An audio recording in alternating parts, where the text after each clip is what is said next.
Assalamualaikum warahmatullahi wabarakatuh. Perkenalkan, nama saya Rahmadani dengan NIM 2024 0501 03161. Saya dari Prodi MBS kelas E. Baiklah, langsung saja. Di sini saya akan memaparkan beberapa materi. Yang pertama yaitu konsep dasar ilmu ekonomi, yang kedua teori permintaan, penawaran, dan keseimbangan pasar, yang ketiga teori nilai guna dan analisis kurva kepuasan, yang keempat teori produksi dan biaya produksi, yang kelima pasar persaingan sempurna. Baiklah, langsung saja saya akan memaparkan materi yang pertama yaitu konsep dasar ilmu ekonomi. Pengertian ilmu ekonomi. Kata ekonomi berasal dari bahasa Yunani yaitu oikonomia, yang berarti manajemen rumah tangga.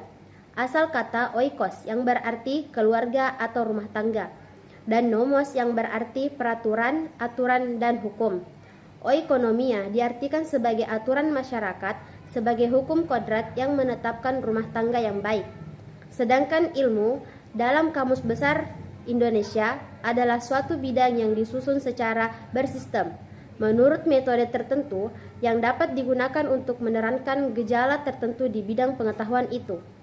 Jadi, ilmu ekonomi seperti dikemukakan oleh Bapak Ilmu Ekonomi Smith mendefinisikan ilmu ekonomi secara sistematis, mempelajari tingkah laku manusia dalam usahanya untuk mengalokasikan sumber-sumber daya yang terbatas guna mencapai tujuan. Ruang lingkup ilmu ekonomi. Yang pertama yaitu ilmu ekonomi mikro. Ekonomi mikro mempelajari tentang bagaimana perilaku setiap individu yang dapat berperan sebagai konsumen, pekerja, investor, atau perilaku lain dari sebuah industri ekonomi.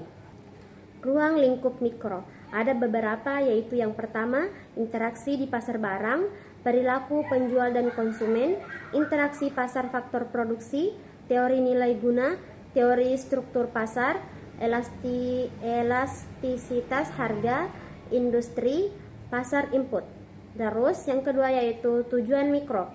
Tujuan ekonomi mikro adalah untuk memahami perilaku ekonomi individu dan entitas kecil dalam konteks pasar yang lebih kecil. Yang kedua yaitu ilmu ekonomi makro. Ekonomi makro adalah suatu kajian khusus yang digunakan untuk mempelajari mekanisme kerja perekonomian secara keseluruhan.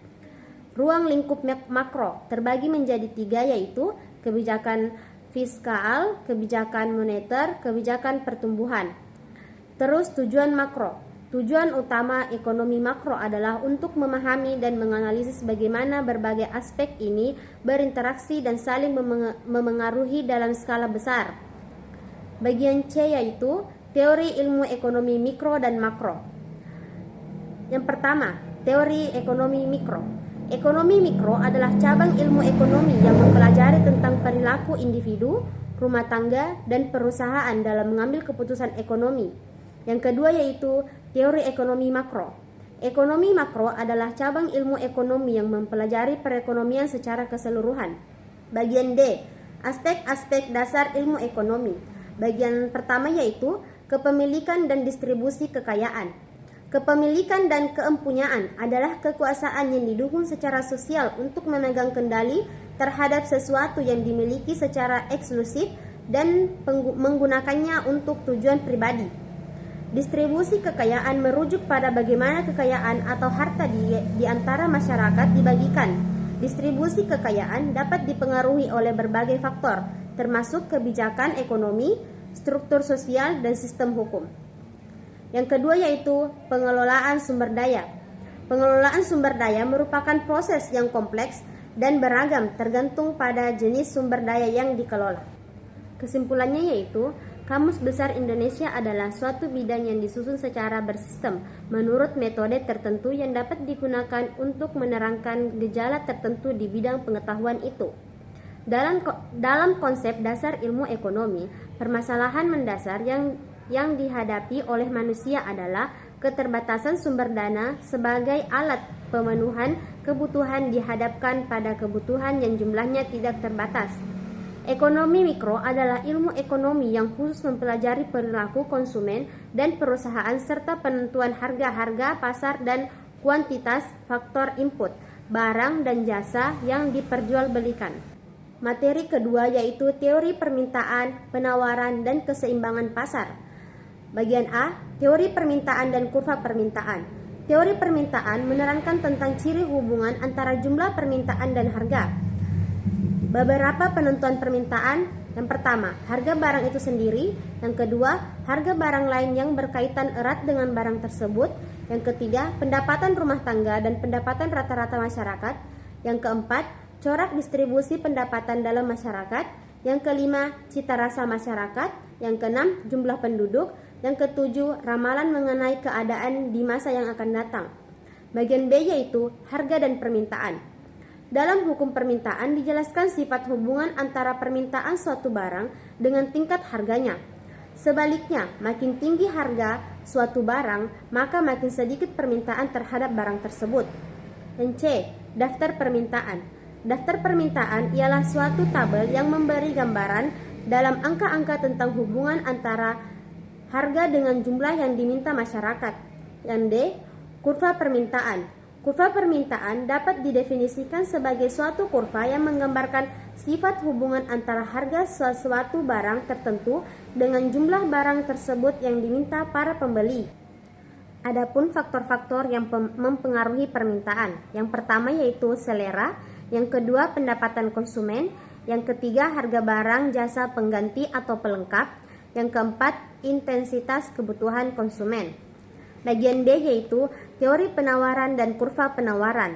Penawaran adalah jumlah barang dan jasa yang dijual pada berbagai tingkat harga pada waktu dan tempat tertentu.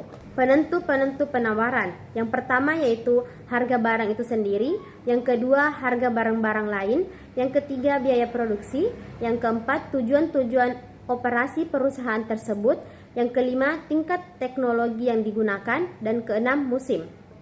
Ciri hubungan antara harga, penawaran, dan hukum penawaran. Harga suatu barang merupakan faktor penting dalam penentuan penawaran. Teori penawaran menekankan hubungan antara tingkat harga dan jumlah barang yang ditawarkan. Hukum penawaran menyatakan bahwa semakin tinggi harga, semakin banyak yang akan menawarkan, dan sebaliknya, semakin rendah harga, semakin sedikit barang yang ditawarkan. Daftar penawaran. Gambaran yang menunjukkan jumlah penawaran pada berbagai tingkat harga dinamakan daftar penawaran. Jumlah yang akan ditawarkan menjadi semakin sedikit pada harga yang lebih rendah. Kurva penawaran. Kurva penawaran adalah grafik yang menggambarkan hubungan antara harga suatu barang tertentu dan jumlah barang tersebut yang tersedia untuk dijual. Faktor-faktor yang mempengaruhi penawaran. Yang pertama yaitu biaya produksi dan teknologi yang digunakan. Yang kedua yaitu tujuan perusahaan. Yang ketiga yaitu pajak. Yang keempat tingkat teknologi yang digunakan. Yang kelima yaitu perkiraan harga barang di masa mendatang. C. Penentuan harga dan jumlah yang diperjualbelikan. Harga sesuatu barang dan jumlah barang tersebut yang diperjualbelikan ditentukan oleh permintaan dan penawaran barang tersebut. Bagian D. Beberapa kasus perubahan keseimbangan. Terdapat 4 kemungkinan perubahan atau pergeseran kurva permintaan dan penawaran, yaitu yang pertama, permintaan bertambah, kurva permintaan bergeser ke kanan. Yang kedua, permintaan berkurang, kurva permintaan bergeser ke kiri. Yang ketiga, penawaran bertambah, kurva permintaan bergeser ke kanan. Yang keempat, penawaran berkurang, kurva permintaan bergeser. Perubahan permintaan atau penawaran terbagi menjadi dua, yaitu pergeseran kurva permintaan ke sebelah kanan dan pergeseran kurva penawaran ke sebelah kanan. Efek pertambahan permintaan. Yang pertama yaitu pengurangan permintaan, kurva permintaan bergeser ke kiri, menyebabkan harga turun dan jumlah barang yang diperjualbelikan berkurang. Yang kedua, pengurangan penawaran, kurva penawaran bergeser ke kiri, penyebab harga naik dan jual barang yang diperjualbelikan berkurang. Baiklah, kesimpulannya yaitu hukum permintaan dalam ekonomi menyebutkan makin tinggi harga suatu barang, makin sedikit jumlah barang yang diminta, dan sebaliknya, semakin rendah harga suatu barang, maka semakin banyak jumlah barang yang diminta. Sepertinya, dalil hukum permintaan itu tidak berlaku pada saat bulan Ramadan dan menjelang Hari Raya Idul Fitri. Meskipun harga-harga melangit, masyarakat tetap bersemangat untuk mencukupi kebutuhannya, terutama kebutuhan pangan. Materi ketiga yaitu teori nilai guna dan analisis kurva kepuasan. Definisi teori nilai guna. Yang pertama yaitu utilitas marginal. Utilitas marginal adalah pertambahan atau pengurangan kepuasan yang diperoleh seseorang sebagai akibat dari pertambahan atau pengurangan mengkonsumsi satu unit barang tertentu untuk memenuhi kepuasannya. Yang kedua yaitu utilitas total. Utilitas total adalah jumlah seluruh nilai guna atau kepuasan yang diperoleh seseorang dari mengkonsumsi sejumlah barang tertentu. Yang ketiga yaitu utility theory. Teori nilai guna atau utility theory adalah konsep dalam ekonomi yang menjelaskan bagaimana individu membuat keputusan berdasarkan preferensi mereka terhadap barang dan jasa.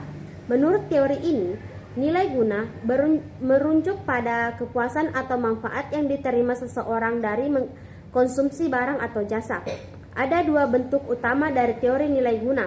Yang pertama yaitu teori nilai guna kardinal, mengasumsikan bahwa nilai guna dapat diukur secara kuantitatif dan diukur dalam unit tertentu, seperti util atau unit kegunaan. Yang kedua yaitu teori nilai guna ordinal, mengasumsikan bahwa nilai guna tidak dapat diukur secara langsung, tetapi dapat diurutkan dalam urutan preferensi. Misalnya, seseorang bisa lebih suka barang A daripada barang B, tetapi tidak ada ukuran pasti seberapa besar. Bagian kedua atau bagian B yaitu jenis-jenis nilai guna.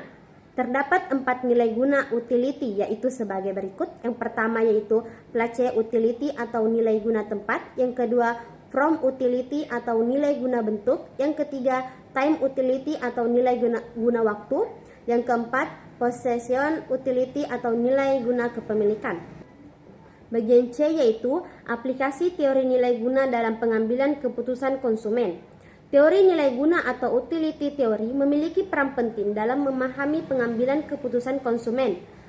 Yang pertama yaitu pemilihan produk, yang kedua analisis trade-off, yang ketiga segmentasi pasar, yang keempat penetapan harga, yang kelima pengembangan produk baru, yang keenam analisis risiko, yang ketujuh perilaku pembelian berulang, dan kedelapan evaluasi kebijakan publik. Bagian D yaitu definisi kurva kepuasan. Kurva kepuasan atau sering disebut kurva indiferensi dalam konteks ekonomi mikro adalah alat grafis yang digunakan untuk menggambarkan preferensi konsumen terhadap dua barang atau lebih. Kurva ini menunjukkan kombinasi berbagai jumlah barang yang memberikan tingkat kepuasan atau utilitas yang sama kepada konsumen. Beberapa poin kunci tentang kurva kepuasan. Yang pertama yaitu kurva tidak pernah berpotongan. Yang kedua, kurva cenderung melengkung ke arah asal koordinat. Yang ketiga, kurva semakin jauh dari asal koordinat. Yang keempat, konsep marginal rate of substitution atau MRS. Bagian E yaitu peta kurva kepuasan. Peta kurva kepuasan adalah alat penting dalam teori ekonomi mikro untuk menganalisis keputusan konsumsi dan perilaku konsumen.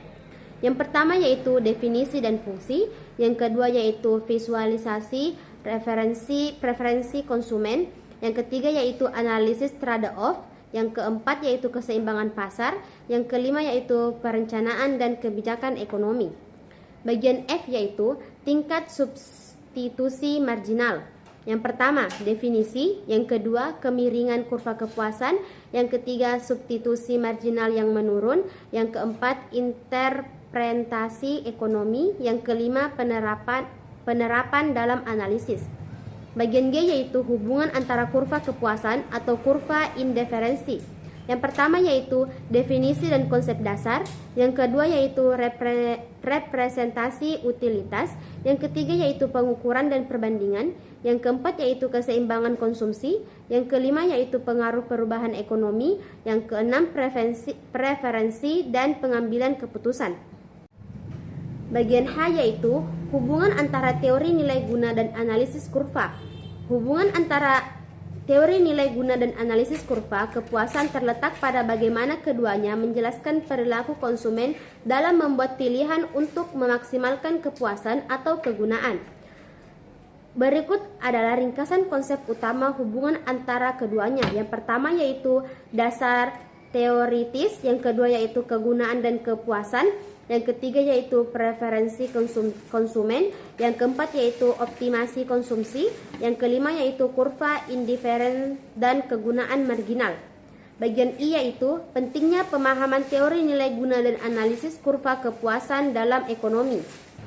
Teori nilai guna dan analisis kurva kepuasan memberikan kontribusi signifikan pada ekonomi mikro dengan menjelaskan dan memodelkan perilaku konsumen serta pengambilan keputusan dalam kondisi keterbatasan anggaran. Berikut adalah beberapa kontribusi utama dari keduanya. Yang pertama yaitu pemahaman perilaku konsumen, yang kedua yaitu modelisasi pengambilan keputusan, yang ketiga yaitu penerapan pada kebijakan ekonomi, yang keempat yaitu pengembangan konsep ekonomi lainnya, dan yang kelima yaitu analisis pengaruh harga dan anggaran. Kesimpulannya yaitu teori nilai guna atau teori utilitas menjelaskan bagaimana konsumen berusaha memaksimalkan kepuasan dari konsumsi barang dan jasa. Dalam konteks gula, baik dalam bentuk rasa manis yang meningkatkan kenikmatan makanan maupun sebagai sumber energi.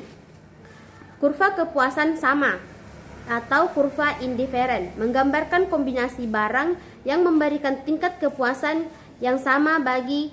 Dalam menganalisis ini, kurva menunjukkan bagaimana konsumen rela mengorbankan satu barang untuk mendapatkan barang lain tanpa mengubah tingkat kepuasan mereka. Pentingnya kurva kepuasan sama terletak pada kemampuannya untuk menggambarkan preferensi konsumen dan bagaimana mereka membuat keputusan dalam alokasi anggaran. Materi keempat yaitu teori produksi dan biaya produksi. Bagian A yaitu teori produksi. Teori produksi adalah studi tentang produksi atau proses ekonomi untuk mengubah faktor produksi atau input menjadi hasil produksi atau output. Macam-macam produksi yaitu yang pertama produksi marginal, yang kedua produksi rata-rata, yang ketiga produksi total. Bagian B yaitu konsep dasar perusahaan. Perusahaan yaitu suatu badan usaha yang menggunakan faktor-faktor produksi untuk menghasilkan barang-barang yang dibutuhkan masyarakat. Perusahaan ditinjau dari sisi teori ekonomi. Yang pertama yaitu tidak dibedakan atas kepemilikannya, jenis usahanya maupun skalanya. Yang kedua yaitu terfokus pada bagaimana memperoleh keuntungan yang maksimum. Tujuan dari perusahaan yaitu yang pertama, memenuhi kebutuhan masyarakat umum, yang kedua, meningkatkan volume penjualan, dan yang ketiga, menjaga stabilitas politik. Perusahaan memiliki fungsi utama yaitu memproduksi macam dan sejumlah barang dan jasa, yang kedua sebagai perantara bahan baku bagi individu maupun perusahaan lainnya, baik untuk digunakan langsung atau sebagai bahan dasar setengah jadi. Yang ketiga yaitu hubungan yang saling memanfaatkan dan menguntungkan antara perusahaan dengan pemiliknya, yaitu antara pemilik modal dan memerlukan modal. Yang keempat yaitu sebagai lembaga yang memanfaatkan dan memberikan kompensasi kepada faktor-faktor produksi yang digunakan. Yang kelima yaitu perusahaan biasanya berhentikan orang-orang yang dapat memproduksi barang secara lebih ekonomis. Bagian C yaitu fungsi produksi dan kurva produksi. Fungsi produksi merupakan suatu persamaan yang menunjukkan hubungan ketergantungan atau fungsional antara tingkat input yang digunakan dalam proses produksi dengan tingkat output yang dihasilkan. Bagian D yaitu analisis jangka pendek. Teori produksi jangka pendek menggambarkan tentang hubungan antara tingkat produksi suatu barang dengan jumlah tenaga kerja yang digunakan untuk menghasilkan berbagai tingkat produksi barang tersebut. Dengan demikian, dalam analisis faktor-faktor lainnya dianggap tetap. Bagian E yaitu isokuan dan isokos. Yang pertama yaitu isokuan. Isokuan adalah kurva yang menggambarkan berbagai kombinasi penggunaan dua macam faktor produksi variabel secara efisiensi dengan tingkat teknologi tertentu yang menghasilkan tingkat produksi yang sama. Bagian nomor 2 yaitu isokos. Isokos adalah kurva yang menggambarkan berbagai kombinasi penggunaan dua macam faktor produksi yang memerlukan biaya yang sama. Bagian F yaitu biaya produksi. Biaya produksi adalah semua pengeluaran yang dilakukan oleh perusahaan untuk memperoleh faktor-faktor produksi dan bahan-bahan mentah yang akan digunakan untuk menciptakan barang-barang yang memproduksikan oleh perusahaan tersebut. Macam-macam biaya produksi yaitu yang pertama, biaya tetap total, yang kedua, biaya variabel total, yang ketiga, biaya marginal, yang keempat, biaya tetap rata-rata, yang kelima, biaya variabel rata-rata, yang keenam, biaya total, dan yang ketujuh, biaya rata-rata. Kesimpulannya yaitu, dari hasil pembahasan yang telah diuraikan, maka dapat disimpulkan bahwa yang pertama, teori produksi adalah studi tentang produksi atau proses ekonomi yang mengubah faktor produksi input menjadi hasil produksi output. Yang kedua, perusahaan yaitu suatu badan usaha yang menggunakan faktor-faktor produksi untuk menghasilkan barang-barang yang dibutuhkan masyarakat. Tujuan dari perusahaan yaitu memenuhi kebutuhan masyarakat umum, meningkatkan volume penjualan, dan menjaga stabilitas politik. Yang ketiga yaitu fungsi produksi merupakan suatu persamaan yang menunjukkan hubungan ketergantungan atau fungsional antara tingkat input yang digunakan dalam proses produksi dengan tingkat output yang dihasilkan. Yang keempat yaitu isokuan. Isokuan adalah kurva yang menggambarkan berbagai kombinasi penggunaan dua macam faktor produksi variabel secara efisien dengan tingkat teknologi tertentu yang menghasilkan tingkat produksi yang sama. Isokos adalah kurva yang menggambarkan berbagai kombinasi penggunaan dua macam faktor produksi yang memerlukan biaya yang sama. Yang kelima yaitu biaya produksi adalah semua pengeluaran yang dilakukan oleh perusahaan untuk memperoleh faktor-faktor produksi dan bahan-bahan mentah yang akan digunakan untuk menciptakan barang-barang yang diproduksikan oleh perusahaan tersebut. Macam-macam biaya produksi yaitu biaya tetap total, biaya variabel total, biaya marginal, biaya tetap rata-rata, biaya variabel rata-rata, biaya total, dan biaya rata-rata. Materi 5 yaitu pasar persaingan sempurna. Bagian A, pengertian struktur pasar. Pasar ialah merupakan tempat di mana terjadi proses transaksi antara konsumen dan produsen. Maka dengan begitu dapat menentukan harga yang seimbang. Bagian B, kelebihan dan kekurangan pasar persaingan sempurna. Kelebihannya yaitu yang pertama, tidak ada kekuasaan di pasar, yang kedua efisien, yang ketiga dapat meminimalkan biaya iklan dan produksi, dan yang keempat informasi pasar yang jelas. Kekurangannya yaitu yang pertama, minim produk, dan yang kedua, minim inovasi. Bagian C yaitu jenis-jenis pasar. Yang bagian A, pasar dari jenis fisiknya. Pertama, pasar tradisional, yang kedua pasar atau pekan raya, yang ketiga pasar abstrak, yang keempat pasar konkret, yang kelima swalayan, dan yang keenam toserba. Bagian B yaitu pasar dari segi barang yang dijual. Yang pertama yaitu pasar yang menjual ikan, yang kedua pasar yang menjual sayur, yang ketiga pasar yang menjual buah, dan yang keempat pasar saham. Bagian D yaitu karakteristik pasar persaingan sempurna. Antara pasar persaingan sempurna dengan pasar persaingan yang murni, ada banyak orang yang memperdebatkannya. Pasar persaingan sempurna memiliki syarat yang lebih sedikit dibandingkan pasar persaingan yang murni. Menurut Gregory Mankiw mendefinisikan pasar persaingan sempurna sebagai pasar persaingan sempurna adalah suatu pasar di mana terdapat banyak sekali pembeli dan penjual sehingga pengaruh masing-masing terhadap harga pasar dapat diabaikan karena sedemikian kecilnya. Bagian E yaitu contoh pasar persaingan sempurna. Yang pertama, banyak dan pembeli. Yang kedua, banyak yang homogen. Yang ketiga, tidak ada hambatan masuk keluar pasar. Yang keempat, informasi yang sempurna. Dan yang kelima, tidak ada tangan pemerintah.